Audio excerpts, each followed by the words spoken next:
I'd like to talk for just a few minutes on the word reactivity. I think that maybe we all are a little confused about what that means exactly.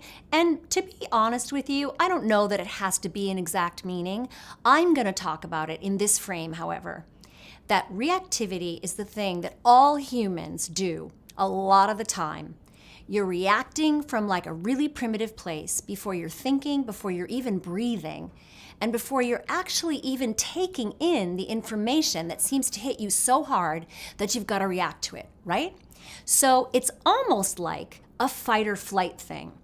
Now, I don't know, that's another term, but I think we've all heard fight or flight, right? And usually that has to do with people who've been traumatized or had bad things happen to them. We talk about they tend to have a fight or flight kind of reaction to things that are scary. But actually, a lot of us have something very similar to the fight or flight reaction. And that's that reactivity when something happens and comes at you. Like, for example, you're at your job and somebody shoots an email to you and, I don't know, it's wrong or it hits you the wrong way or it seems to be downplaying your thing, and you get right back on the keyboard and you fire something off and you hit send. And even if you walk away for 5 minutes and get some water, and definitely if you go away for an hour, you go, oh, I didn't really need to send that like that. It's actually not that bad. Or maybe I should have just waited a little while, taken a walk, thought about what they said, and really planned out what my response would be, and then I'm going to go sit down with them and work it out. Reactivity is everywhere.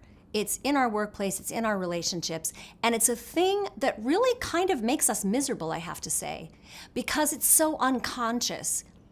The very nature of it is that it's knee-jerk. I'm right at you. I've taken it in, I'm right at you before I've even really processed it. So it's damaging. Actually, it's not just, oh, I'm kind of a hothead, or, oh, you know how I am, I just get really upset at things. Or even it could be this, somebody at work or somebody says something to you that hits you the wrong way and you're having a meltdown and you're crying at your desk and you have to leave the office for 20 minutes because you literally are melting down. Even that is a kind of reactivity that's gonna drain you. Reactivity drains us. It makes things harder for us. It makes us start to feel a little bit like we can't actually manage things. So here's the thing. Reactivity sometimes starts because we have stress, because we have things going on in our life that are hard to handle. But actually, being so reactive causes more stress and makes things harder to handle because we're really building up that snowball of that kind of energy that I have to fight back immediately or just knee-jerk react. If we could just pause for a minute, just take 2 breaths, step away from the keyboard, that old saying, step away from the car, ma'am, step away for a second, just think for a minute, and then figure out, what does this mean to me? What do I feel? What do I need? What am I going to say, or what am I going to do? That gives you a much better handle on whatever stress is going on, whatever conflict, whatever fight, whatever feeling you're having.